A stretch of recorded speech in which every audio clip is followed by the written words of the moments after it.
Hey, hey, hey, welcome to Black Witch Chronicles. This is Dr. G Love.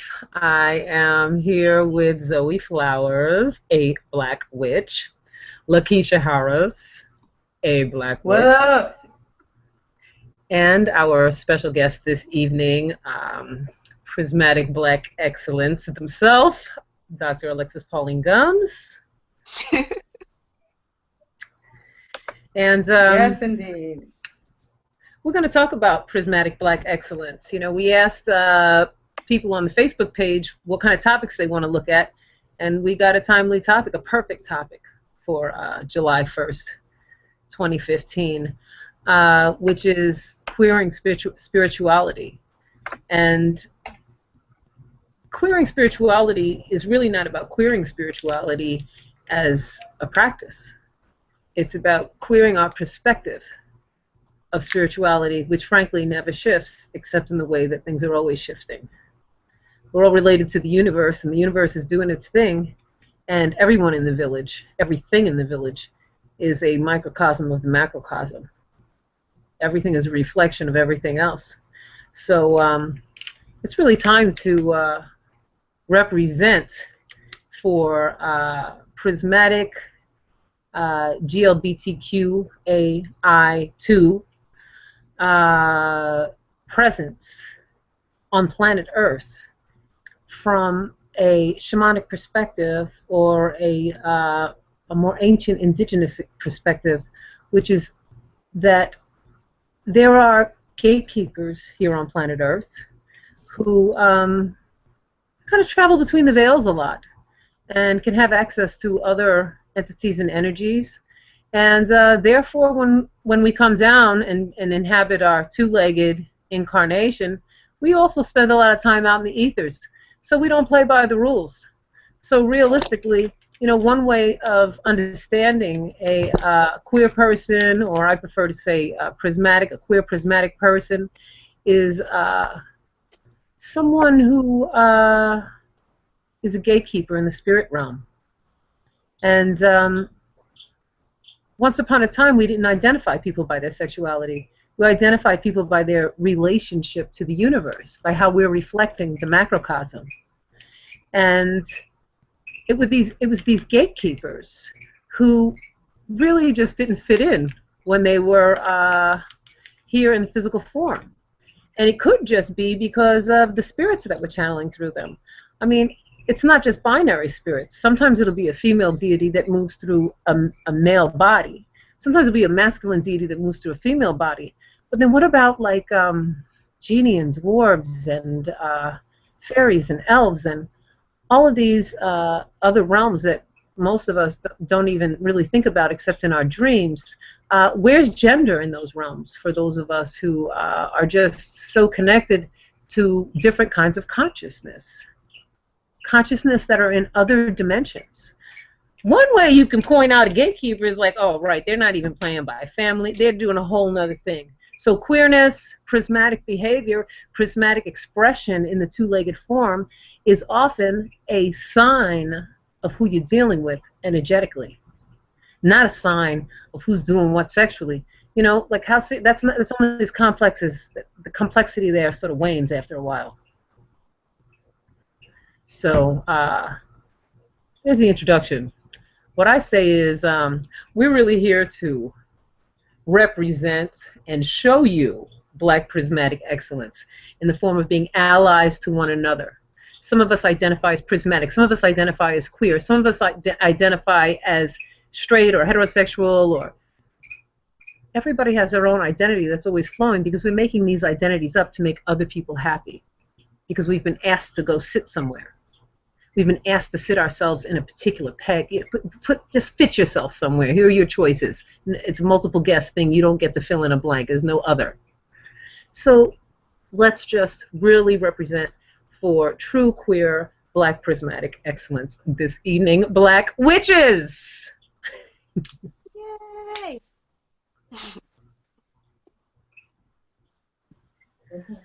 Sorry, I'm muted.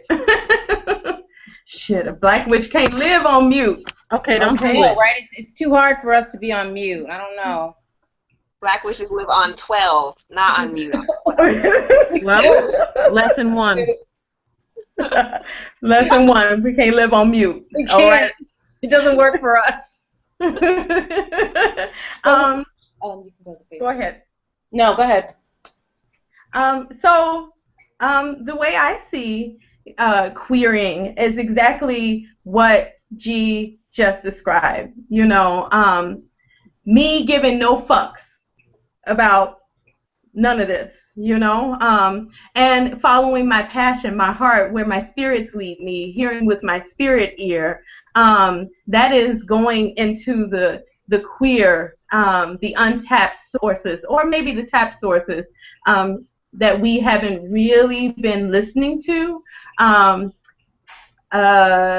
Blurring the lines of gender, blurring the lines of sexuality, or what it means to have sexuality in this space. Also, blurring the lines between, I believe, religious practices that oftentimes keep women oppressed, keep LGBTQIA oppressed, and like just really not caring about all of these rules, these rigid rules that only work to oppress and keep us confined and away from knowledge. I'll stop there. So I think we can turn it over to our special guest, Alexis Pauline Gumbs, to hear sort of what your thoughts are on what Dr. G and what LaKeesha said. And we're so happy you're here. We're so happy you're on with us tonight. I am so happy to be with y'all. I cannot think of a better, after the full moon, I'm like waiting for the broadcast to come out. I'm like, when's it going to be posted? So I'm so excited that I get to be experiencing it live and direct with you all. And yeah, I think that is exactly it. Black prismatic, Black queer, the blackness of the universe itself. I think about, and you know I'm always going to quote some Black feminist ancestor, because that's my spell book, is just the wisdom that they have gifted us is the magic that gets me through every single day, and that I'm here to share with folks. So, and I don't know if folks know about this, but Lucille Clifton was totally a Black witch. Like 100% for real, seances with her kids, and a lot of work that she, and manuscripts that she wrote on what would have been called at the time the occult, that were not published. So if y'all want to go check out her archives, they're at Emory University. That's just me saying further education on Lucille Clifton. Alexis, I had no idea. You know what I'm saying? I was so excited when I learned this about her. And so one of the things that she did is she wrote a proposal for a manuscript that was never published called Soul Signs, that was like astrology for Black people in the 70s. It's so deep, because she's like, what's the astrology of Earth, Wind, and Fire? Like, what's the astrology of you know, all these different bands? But what she says is that her astrological reading of Black people in the United States is Gemini Sun with Cancer ascending. And that Gemini, the way that she's describing Black people in the United States as Gemini, and actually all Black people as Gemini, so there's just different ascending signs for different Black people all over the world in the way that she's mapped it out. Okay. Very cool. But so that Gemini, she's saying the purpose of Black people on the planet is to make it clear the two-ness that exists, right? That we are body and spirit at the same time. No contradiction, right? We are this and that all at once. No contradiction. And like, that's what Black presence on this planet means in terms of the whole cycle of the universe. And I was just, you know, reading that was like, yes, yes, yes. That prismatic queerness, and exactly what LaKeesha was talking about, exactly what you were saying, Dr. G, is saying that there are those of us on the planet who are here to show every binary that you can possibly construct. We're beyond that. So whatever it is, it's like it has to be this or that. You have to choose between this or that. You have to sit here or there. we actually are just proof that that's a lie, right? Like we're the possibility of being like, no, it's all of this. Yeah, it's all of this. Yep, we got all of that. You know, like it's not, we're not going to be trapped by that either or, and our lives are proof of that. And so when I think about, you know, what we're calling the prismatic and what we're calling queer and what that has to do with spirituality, I think that that's why this tradition of gatekeepers, or the queerness that's required of us, any of us when we're on a spiritual journey, right? Because we become who we didn't know we were before. Not necessarily just in relationship to sexual acts, but just in relationship to being in our own bodies. It's a different experience than what it was before, right? So it requires a queerness and a transformative energy from us to even engage spirit, because the truth is, the fact that we're spirits having an embodied experience is a very queer thing, right? It's a very strange thing. It's like it's a grounding miracle of our existence. And there's no way to be normal about it and really be doing it, you know? Yeah. So, we are the peculiar people. We are the peculiar people that see beyond just this. We are the visionaries that have enough sense to envision, to go inward, and also to look outward. When I'm running, I hear the trees. I hear my interactions with the pavement in a different way. So I'm flowing and I'm gliding through spirit. When I'm swimming, I hear the water. And people think, oh, like, okay, you're hearing the swishing sounds. No, the water is speaking. You know, and when you can be that peculiar person that says, all of this, we are a part of all of this. When I first saw a woman's fertile mucus under a microscope, I thought, I mean, because it's called ferning when a woman is fertile, like mid-cycle, she's fertile, she's got this mucus, and it looks like a tree, it looks like a fern, a plant, and I'm like, oh, I almost broke down and saw that connection to the trees, the plants, and I am not crazy. I hear the trees. Tree mail. You Yeah. ain't the only one hearing the trees, so let's talk about what's going on. We're sending tree mails. That's a tip to every Black witch, every Prizmatic witch, all y'all listening. Tree mail. You can get your point across to your people in certain kind of ways, because them root systems crisscross all over. Trees. And you can send it on the wind, and you can send it on the wind as well. Yes, and nature spirits travel via trees. Trees are sort of a highway for nature spirits. So there's ancestors and actual nature spirits. There's a lot of interesting dimensions of spirits out there that, you know, we haven't really talked about, but they exist, you know, and a lot of them energetically move like little squirrels or whatever through the trees.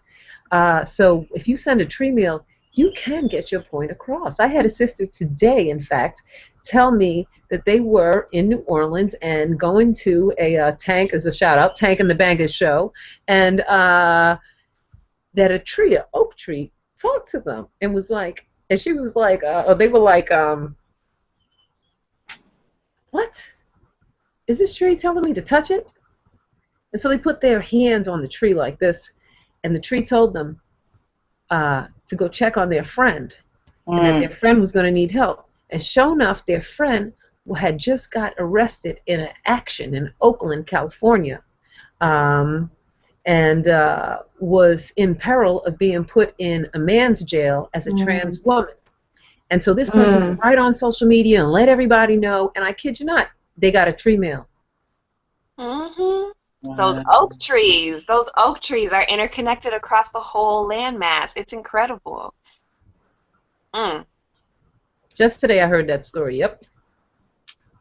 That is absolutely. And the trees don't care. The trees are what you identify as. They don't care about sex and sexuality and blah blah blah and skippy doo. Nature just knows who You are. They just know your spirit, and that's all they have to know to interact with you. All this other foolishness that we are constructing and trying to deconstruct so that we can live is just nonsense. It's nonsense. So do we want to talk about, because I'm thinking about the preachers the black preachers who I guess are threatening to set themselves on fire. Apparently they haven't started yet, but they're threatening to do it. Boom. It was some white preachers too. Let that be known. Yeah. Oh yeah. I thought it was only a white preacher who was saying No. Mm-mm. Oh no, it's a collective. It's a collective of damn fools. Yeah. So what do you think, thinking about spirituality and two spirits and sort of the current misunderstanding of my glasses of the current sort of religiosity? I would love for y'all to talk about that a little bit. Sort of what is it that what does the expansion process look like for people who can't sort of wrap their heads around the totality of who we all are as people, apart from our sexuality? Okay. Look, last month we talked a little bit about mind control and the power, the ability to manipulate the consciousness. If we're going to be prismatic and talk about we can cross dimensions and listen to trees, well, then you better know that there's a lot of people out there who they didn't just decimate our spirituality when they colonized. They went and took it. You think they accidentally built all the strong big churches all over the world on top of sites of ISIS and other indigenous deities or temple sites all over major locations on the planet? The churches are built on top of temple sites, on top of those vortices. I mean, you can't better place a temple than the energetics did with the use of the stars and so forth. They hit those ley lines perfectly, just like all the pyramids hit the ley lines perfectly. So because those ley lines are mapped out, part of the mapping out of those ley lines is that by using those ritual locations, you can really access the collective consciousness because they're ancient. And there have been spirit sites. This is like, think of the planet as a big mesa or as a big altar. Okay, what you put in the east, you put there for a reason, right? Yeah. What you put in the north, you put there for a reason. The piece you choose to place central. And you know how to do the alchemy of your altar. Well, when I tell you that governmental forces and religious forces know how to manipulate that web because they learned it from the ancients, they have this alchemy, okay? There's a lot of this sitting up in the Vatican and all over. There's plenty of good alchemy written down and recorded, and people are using it. So we are dealing with people who are profoundly mind controlled, is what I'm trying to say. Profoundly. So I had, a little back and forth with somebody about whether or not Black Lives Matter today. And it was a family member, so I bothered to have the conversation. And, despite the fact that we both told each other we loved each other, that person can't understand because they're involved, there's a manipulation happening. You cannot even put your energy any longer into trying to switch someone who isn't ready to be awakened. It's like if you have a very hard bean, you have to soak it and sprout it before you can plant it or eat it. You don't really want to go crunching on that hard bean. Some things have to be ready. And if we're thinking strategically and understanding that we're coming out of an era which is about 2,500 years long that had a strong frequency and that everybody's deep in this groove right now, we got to just deal with who can wake up. If these other fools want to burn themselves up, they sell damn tickets. And it could be like, the Coliseum, and people can go get their gory thrills, and everybody go down in glory. I mean, they want to have a blaze of glory, go for it. I can't stop nobody. I think it's such a good point about only sort of focusing on people who are ready to receive and people who are actually willing to listen and able to listen, because I think that will dispel a lot of pain for people who are continuously trying to get through to people that are just not there and are just not ready. I think that's a very liberating action. A real action that people can take is to just sort of leave people where they are for your own spiritual and mental and emotional well-being. Alexis, I'd love to hear what you have to say. Yeah, I definitely agree, and I do see, well, there has to be mind control, because really, how can you have, you have these black churches across the South being burned, and yet these people are going to threaten to burn themselves, like, for no reason, right? But I think I see it in the context of a witch hunt. I see it in the legacy of that ongoing co-optation and that Dr. G was just talking about destroying the sacred sites and the temples and putting something else on top of it. And I think that it is absolutely known who has been moving transformative spiritual energy through black communities and how. Let's name the choir directors, right? let's name the people who have been bringing that energy that has sustained the people over time and allowed collectively black people to transform oppression into resilience on a daily, weekly basis, right? And so I think that, I see the attack that happened in Charleston from a white supremacist as an attack exactly on that energy. And I see the fear around what is seen as a queer liberatory act around marriage equality and these types of things as a real recognition of what is going on. Because the actual transformative energy, what we're talking about like really listening, really being able to be moved by a tree, really being able to be in a transformative experience, which I would say is a queer experience, is something that is so disruptive to the type of mind control that you're talking about, Dr. G, right? Like you cannot, it can't be acknowledged, right? So like what is the way to have access to the magic and yet not be accountable to the implications, the transformative implications that, sitting in 2 weeks ago, I was sitting in a choir concert at a small church in rural North Carolina, and I was just like, this, with a brilliant choir director named David Ford, and I was like, this brother is conjuring, like just the spiritual energies that he was drawing on was way behind anybody who was named in that service. And I think that this is a moment where it's like what was unnamed can be named. And what happens if the folks in those spaces are not afraid to claim the fullness of their power and who they are? What does that really mean? And how does that challenge the way those institutions have been able to be co-opted and put in service of controlling people as opposed to liberating people? So I think that, I don't believe them. Like, I don't believe that these people are going to set themselves on fire. And I'm not trying to dare them to do it by saying, I don't believe you, but I don't believe them. If that's what I think that they are expressing their fear. And I think that they're expressing their unwillingness to transform. But they know what we all know. We know what fire is. Fire is an inherently transformative force, so like,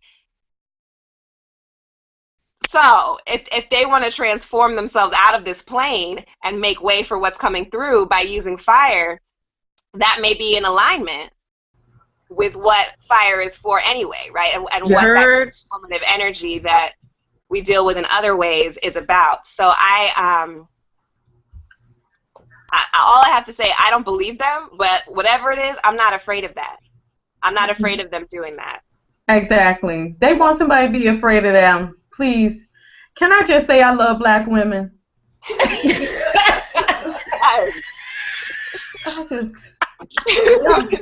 Y'all getting my damn soul together tonight. I swear. Let me lay some money on the damn altar. You're right. Everybody get some money on the altar. I'll get my tithe to y'all. Shit. Okay. Tithing. Everybody gets a tithing. It's true. Yeah. Oh my gosh. Did we lose Alexis? Oh. Did they just get dropped? Yeah, she did. Okay. Well, I'll see if you can get them back. Yeah. Yeah.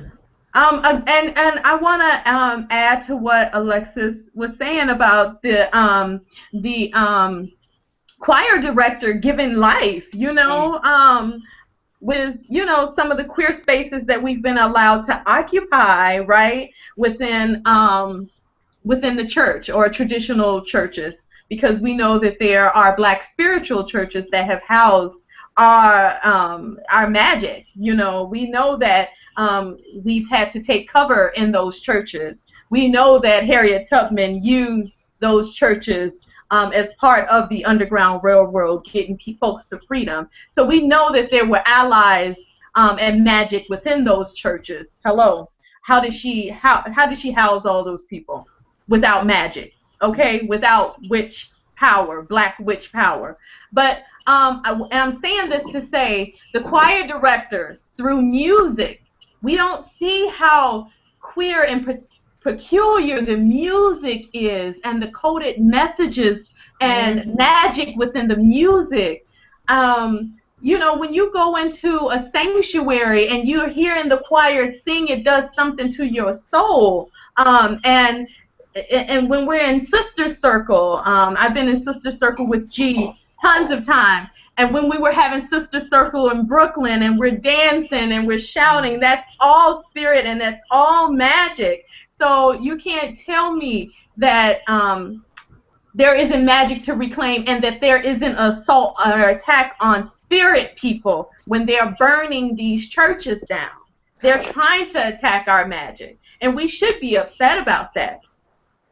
And it's not the first time. I mean, we know that they made laws so that we couldn't drum. They made laws so that we couldn't gather. So this is really nothing new. It's just the same thing, just a different day. Just as Alexis said, and like Dr. G talks about all the time, it's just a different type of witch hunt, or the same witch hunt with a different focus group now. Yeah, right. Well, I say the witch hunts were very successful. That's my catchphrase for this whole damn stuck in can a Black witch live. The witch hunts were very successful. Did they win? Is it possible to win? No, but they were very successful in that even the witches are hunting themselves, you know what I mean? And we're so deeply off point at this point that anybody can fall in. It's just woven in to root out the unusual, as you call it. I like that, the peculiar, root out the prismatic individuals. I mean, outlaws on drums. I think a lot of people know this, but truthfully, a lot of people don't know it. The indigenous population of the United States, of what's called the United States of America, of Turtle Island, but not all of it, the part that's called the U.S., really was not allowed legally by this government to really bang any beat out. They weren't really allowed to do any ritual until about 1978. Say that. It was against the law, to talk in your own language and practice any of your rituals. Okay, if this is a bunch of hocus pocus, how do they keep that illegal for hundreds of years? Well, I know that right here in New York, I was told last year that they even made the drumming in the parks, quote unquote, illegal. And that the people used to be able to just drum frequently, have all types of drum circles and all of this. And then when the neighborhood changed, all these noise ordinances started to come into play. What I was told is that when the folks used to drum during the Harlem Book Fair, that you could actually hear the drums across the Hudson over into Jersey. That's how powerful they were.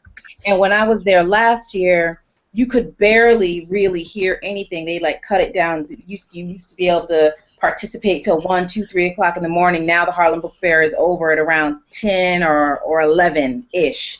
And they used to be able to be spread out all over pretty much the Harlem area. Now it's like one street. And if you want to hold certain drum circles in certain parks, you have to have certain permits and things like that. So this is still happening right here in New York City. The policing of our spirituality. Right. Yep. Absolutely. And that policing, right, is not just the paddle in uniform, right? It plays out in so many aspects of our life, in our education, within the ivory tower as we reach to get higher education. It plays out in that aspect of our life. It plays out in the medical industrial complex. It plays out in the military industrial complex that's constantly rolling through our neighborhood. It plays out in our consciousness of what we take in through the different channels that we are taking in, through TV, the constant watching of news that is not news. It's bullshit, you know. Watch the Black Witch Chronicles. You got some news. That's what you need. What is wrong with Keisha? Shit. This the news, boo. This the news. Right. Find out what's really going on. So we have another Black Witch. Breaking news. You may be a million times more right than you thought you were. And I don't mean right as in right versus wrong. I just mean right. That's news. So we have another Black Witch in the room who just said our TV station should be what? WBWC. Reporting live. Yes, WB. Right. Hey, y'all. It's a Black Witch party tonight. Yes, it is. Aja. Introduce Aja. Yep. Aja, introduce yourself. My name is Aja Echeverria. I am honored to be here with these beautiful women. Again. Whatever you want to call yourselves, human beings. We're together. Again. Your second time being on Black Witch Chronicles. We love you like that. That's right. That's right. Happy to be a part. Right. Aja did all of our makeup for our Black Witch Chronicles photo shoot and videos. She's just sitting over there quiet in the cut. But Aja does the most banging job creations I've ever seen. That happiness oil. Oh. And whenever I get really, really down, honey, I go take a whole little soak. I'm gonna need some more of that, by the way. I just do a slip and slide with the oil, with the happiness oil. I like that. She's got some sexy oil now too. Some sexy oil. What's that about? Sexy. Here, you can tell them. What's that sexy about? Sexy oil is more, it's more earthy. It has actual sediment in it, so it really connects you and grounds you to the earth. And its purpose is to connect you to really your inner sexuality, your inner goddess. It can be used anywhere and everywhere. Trust me, I've tried it. Oh. So So it's great, just like the happiness oil, it's great for personal massage or love massage for yourself and your partner. Mm-hmm. It's quite an experience. I'm gonna need about 4 or 5 cases of that. A Black Witch is living, honey. I got my tools. Got my tools. I got mine, and it is definitely, it does its job. It does its job. Yeah, I Yeah. got mine. Aja, how do we get this? Tell us exactly how we get it. Well, I am still in a grassroots phase, so you can hit me up on Age Into Beauty on Instagram, Okay. or you can go to ageintobeauty.com and request a bottle. Basically, ask for it, pay for it, and I'll send it to you. Thank you. No CODs. No CODs. Okay. Oh, yeah, no COD. No, you gotta pay for it first, and the shipping too. Yes, can a Black Witch live? Pay your own shipping. We ain't paying your shipping. Okay. Paying Well, your shipping. That's well, right. you know, a lot of tonight's conversation so far has indeed been about sensuality. Yes. Yeah. You know, I mean, that's the thing. We're all very sensual beings, and the nature of being, you know, prismatic and multidimensional. You know, prismatic really meaning like a diamond that has a lot of cuts in it. And, you know, depending on which facet you're in, you have a different view and a different access. You're vibrating at a little bit of a different frequency. And so when we are prismatic people and we have relationships that cross the veils and we can hear the trees and hear the waters, that means that we're sensual beings. We are truly tapped into our senses. And it's well understood from our Kemetic ancestors that we have, you know, many senses, hundreds of senses, not 5. That we have, that it's an entire grid, a sensory grid around us. It's not just like this one floating aura. It's one way you could draw us to when we were just like this amazing grid of a whole bunch of lines coming down and around. You know, a whole sheet of lines. And that's sensuality. You know, that's where sexuality ends up playing itself out, you know, because we're colonized, so we're just we're expressing ourselves so deeply and trying to find our way to the sensual space, you know, to orgasmic use of that creative power, the creative power of orgasm, the ways in which orgasm makes new life. So we have a couple of comments. We actually have 20 viewers, and Corey, one of a part of the Black Witch family, actually wants us to define what queer is. Corey late. Corey, no, we said that at the beginning, didn't we? Corey needs to rewind tape and go find out what queerness means. Look, let's ask the professional. This is a professional question. I defer to Alexis on this one. Alexis, you're a professional. Give us the definition. You know it. I love it.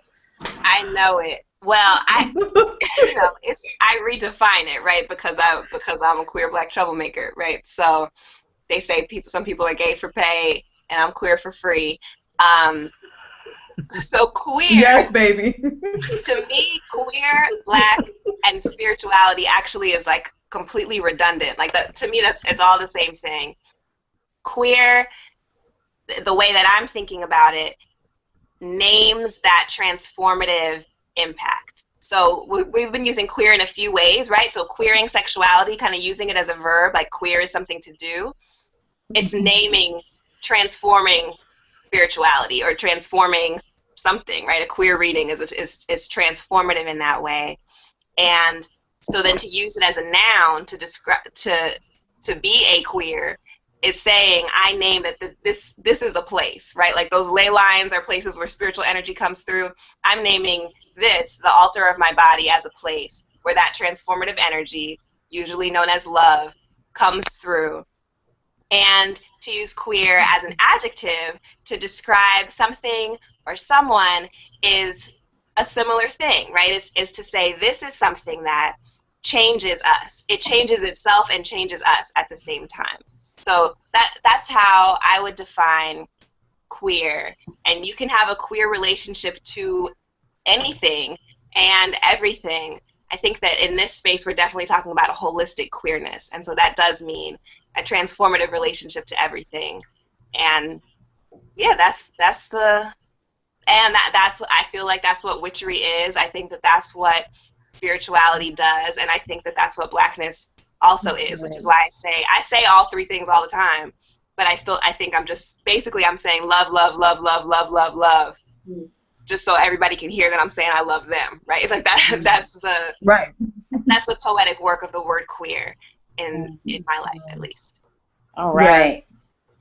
And that's so as great. you were speaking, I pulled a card. Is that Oshun? Yes. Yes. Show up. Show up, Oshun. Yeah, mama. Yes. Okay. All right. So before I read a couple of the comments that we got tonight, y'all want to speak on Oshun for folks that may not know about Mama Oshun?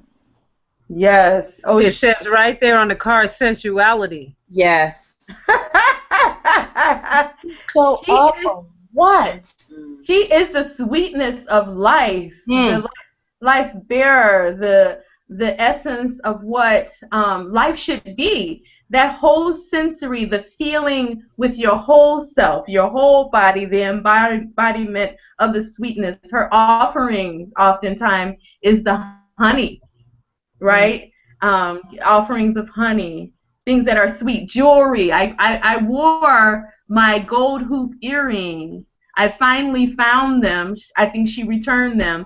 Oftentimes, if something comes up that is decadent, something that is glowy and bright, come up missing, maybe you find one and don't find the other, that's because Oshun has taken it as an offering.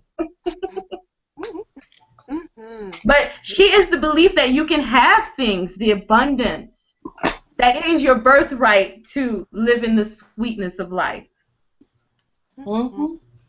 She showed us. Yeah, and also just associated in the natural world with the river, right? So that flow and that energy that we're just talking about, right? That it's transformative. The river is continuing to move and to move and to move, and with it flows all of this abundance and sweetness into our lives. When it flows through us, that's the ecstatic, erotic experience that's represented by Goddess Oshun. Ashe. Yeah. So let's see. Apparently, so somebody commented, Xavier commented on, I think it has to do with what I was saying about the drumming, because he says they're trying to also do that in D.C. at Malcolm X Park. Because the drumming is a call and response, right? That is part of the magic. The drumming is the call and response, and it's not just a call and response. I'm responding verbally, but I'm responding with my spirit. Okay, so I may not be at that place where the drumming is taking place, but I'm sending my spirit, and my spirit arrives. And when there's certain drumming that calls us. I know for me, I've been overcome in spirit and possessed. By drumming, by just listening to drumming. Absolutely. And then we have a comment from Valencia, Womb 1, saying, baby. and she says, Black hole feminine love is so powerful that it could abolish instantaneously the domination systems. So those systems set us to quell those revolutions. Shout out to my indigo loves, Alexis and Dr. G Love. Love you, Valencia! Okay, and then we have from Xavier again, explains why my sacral chakra was tingling as you all, yes, for the tingling, as you all talked about talking to trees. It was an act of sensuality and queerness to be fluid enough to exist beyond the constraint of body and it's assigned norms. Yes. Smart guess. Ooh, baby, let me tell you, who's that person's name? Smart viewers. Who's that viewer's name? Or who's that person? Who is that? What's their name again, Zoe? Xavier Hogue. Okay. Yes, Xavier. Okay, Xavier or Javier or however you like to say your name. I'm sorry, I don't know. You can really use that sacral chakra experience as your go-to moment where you know with that alchemy. So when a tree speaks to you, like you get a tree mail, you maybe feel it in your sacral chakra first. That tingling may be your sign that you need to wake up and listen to something. It may not only be trees. But when we have these feelings, it's not just like, oh, I got chills. You have to pay attention. You have to become a scientist. Because now you realize, whoa, I just really seriously committed to changing my paradigm, to like believing in myself as a prismatic, sensual, queer person. So it's like, well, you better start taking notes. What kind of patterns happen? We can no longer just dismiss recurrent dreams and these tingles and these feelings. And we can't just quickly interpret them either. We may have to chart them and take notes and see what they show us. So thank you for sharing that, because everybody needs to be like, oh, right, I have to pay attention to this stuff. Dr. G, I want to piggyback on that. I want all of you viewers listening to keep a journal at your bedside. The spirits are speaking clearly in dreams. You need to be recording them because they don't always make sense upon first waking up, and keep one with you, a little notepad with you, because sometimes we're dreaming as we're walking and working and going about our business, because we've been living in this paradigm of dream and incoherent thought. So if you carry something with you, especially keep a journal by your bed. Yes, I wanted to add to that, because another Indigo sister and I, Alma Levon Rice, and I are convening a People of Color Dream Retreat. Oh, wow. Yes, yes. De Mujer, called Dark Sciences, because yeah, we do need to be scientists about our dreams, and we do need to also understand that our dreams are individual for our spiritual journey, but they're also collective resources for our communities of struggle. And so Dark Sciences, Alma and I are envisioning it as really the launch of a collective dreaming house for people of color nationally, for us to actually support each other on working with our dreams and sharing what that information means for our communities collectively. Because historically, certainly our communities have kept track of dreams, whether it's to play the number or to tell somebody they're going to be pregnant or to, you know, do all sorts of stuff with dreams. But also, going back, folks have charted their dreams and shared their dreams collectively as community to know what's going to happen. Like, when do they need to leave off of the place where they are and go to another place? When is someone coming to try to violate the community? When is a particular shift in nature happening that they have to adjust to? And I think that that's a science that we can reclaim, especially since we have the technology to be connected to each other. We could share our dreams with each other every single morning if we decided to, right? So, so I just want to let y'all know that in August 20th to 26th, we will be on sacred land that is stewarded by the Indigenous Women's Network in Austin, Texas. And everybody who is within the sound of the drum that is our Google Hangout reverberated voice will be there. Spiritually, we'll definitely be there. And as part of that, it's part of a larger dream, though, for us, especially as people of color, to remember that we have the power to activate our dreams as resources individually, but also collectively. Thank you I'm so much. so dreaming in.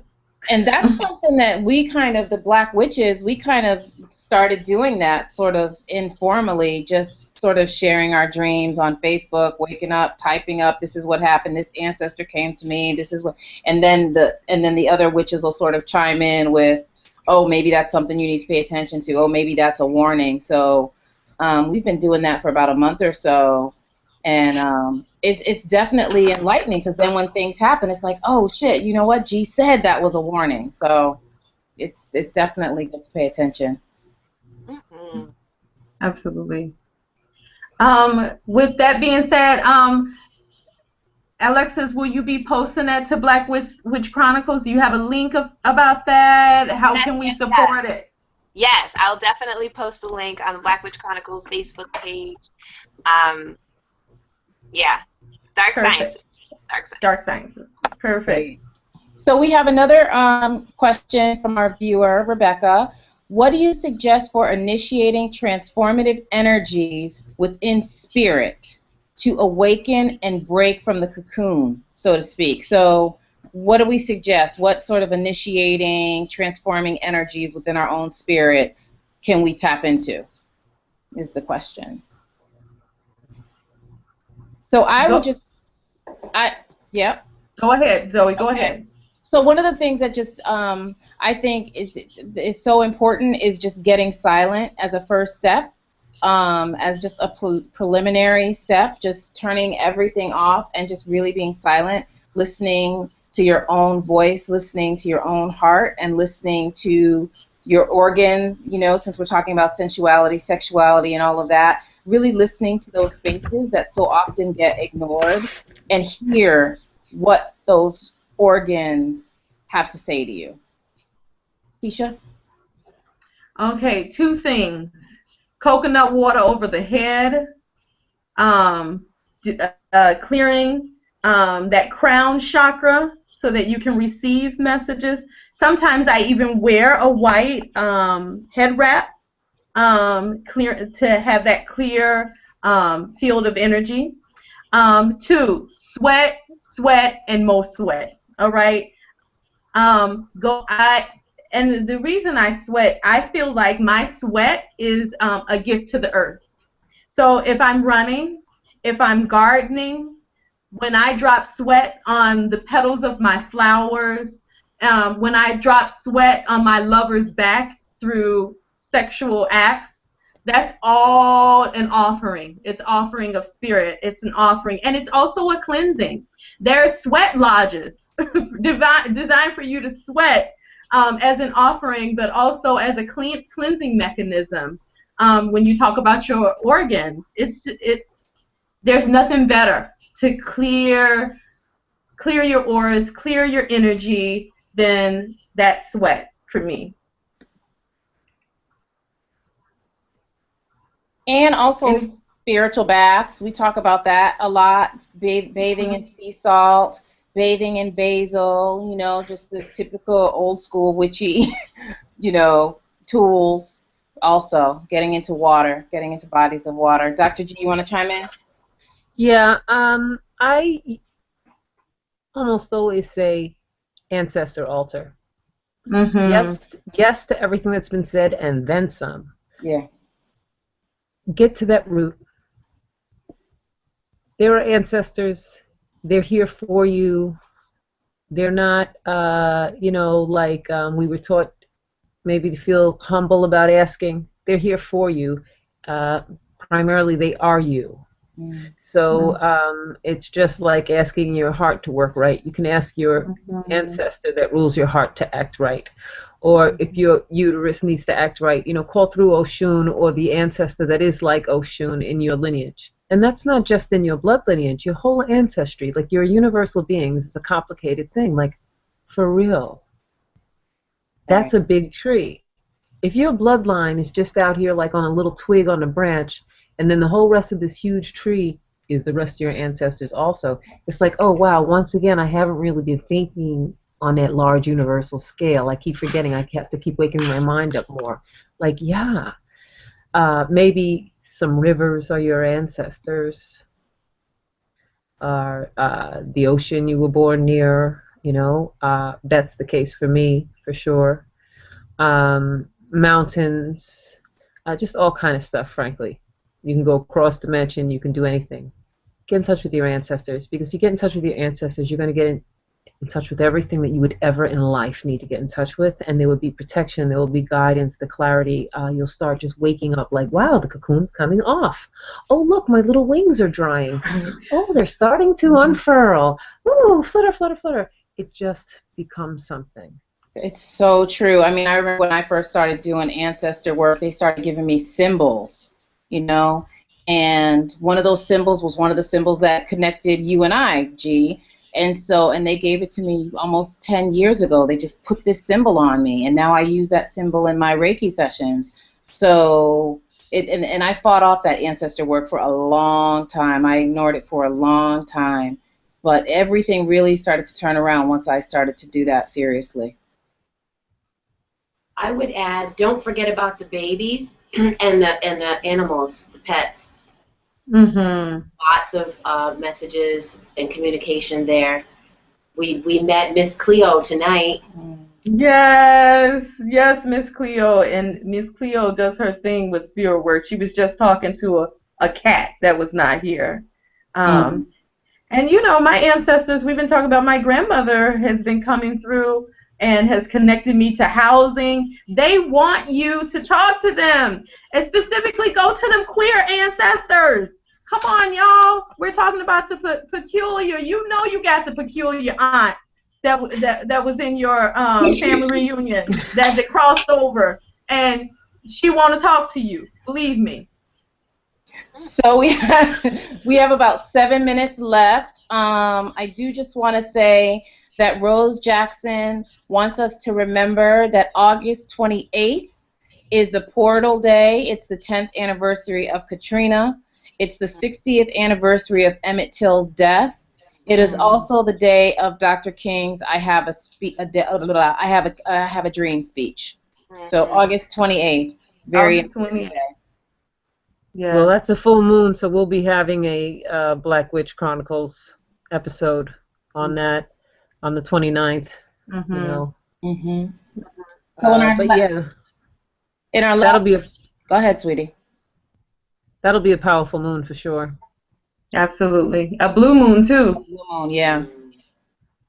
Yeah. So Alexis, any sort of last thoughts, last words in these last couple of minutes that we have together? Oh, I mean, this is a dream come true. I mean, for the person who talked about initiating transformative energies for the cocoon, even the question, I was like, that question is like a poem that should be somewhere where I can see it often. It's beautiful. And I think that I just feel so happy to have been a part of this moment. Like, for me, there is like, this is evidence of a dream come true. This is definitely evidence of ancestral work. That the fact that, I mean, first of all, the fact that I would be just wandering through my life in a city I don't live in and run into all three of you in the Brooklyn Museum is just proof that the universe wants us to be together, and my ancestors guide me directly to you all and the beautiful work that you're bringing. And there is a time in my life where there is no way where anybody would be trying to bring me around anything talking about Black witches whatsoever, and yet the whole time that's the reality. Like that's who I reality. Am from a small child, just like absolutely inviting the energies and listening to the energies of spirit all the time. So I just feel really grateful for the fact that in each of your lives you have made a way to articulate what this is through this powerful web show that you all are doing. You're really making it possible for a larger number of us to articulate who we are and what this work is. And I feel so much gratitude, and gratitude to the three of y'all, gratitude to all of your ancestors, gratitude to all of my ancestors, and just how the universe is so black. It's just black enough to love us right. I just love it. Yeah, black hole love, black hole love. So I just wanted to double check something because one of our viewers wanted to know the author of Soul Signs. That was Lucille Clifton, right? Lucille Clifton, but it was never published. So it's a book proposal that she created that you can see in the Manuscript and Rare Book Library at Emory University if you go there. But yes, Lucille Clifton. All right. Great. All right. Before we get off, I want to talk about. I want each of us to talk about the projects that we have going.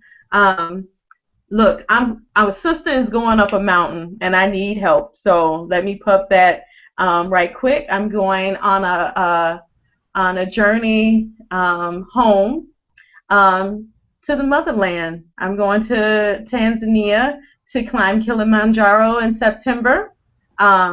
Ancestors willing, that these legs go up to that top of the summit. And if you have anything, give something. Peace and love. All right. We've got 2 minutes.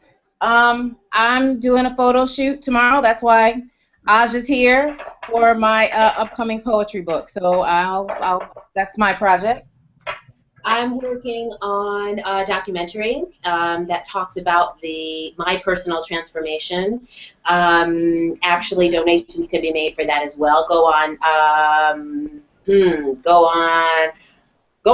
my Instagram and you can reach me there. Agent of Beauty on Instagram. And Zoe's wearing some of my latest collection. These are prayer necklaces that I make. So there's a lot of good stuff happening. Alexis, projects? Okay, Sojourners Land Movement. Go to the Sojourners Land Movement page on Facebook. This is a land-guided, eco-spiritual, prismatic person of color location. It's a place to do this black hole mystery school. It's a place to continue this conversation in nature with the trees. All right. Alexis, in the last minute. Yes, well, definitely Dark Sciences, and leading up to that, if you go to AlexisPauline.com/AfterBrightestStar, After Brightest Star is a dream memoir for the movement that I'm sharing in like 35 installments, and it's all love poems for people of color doing collective land organizing, and all the poems are based on my dreams. So it's an interactive memoir. I want to know what y'all think about collective organizing and what you've been learning from your dreams too. So check out After Brightest Star. All right, look at that. 12 o'clock, we did it. Plugs in. All right, I love y'all. Thank you, Black Witch Chronicles. Love you. Good night. Alexis, you're amazing. Thank you. All of you. Good night.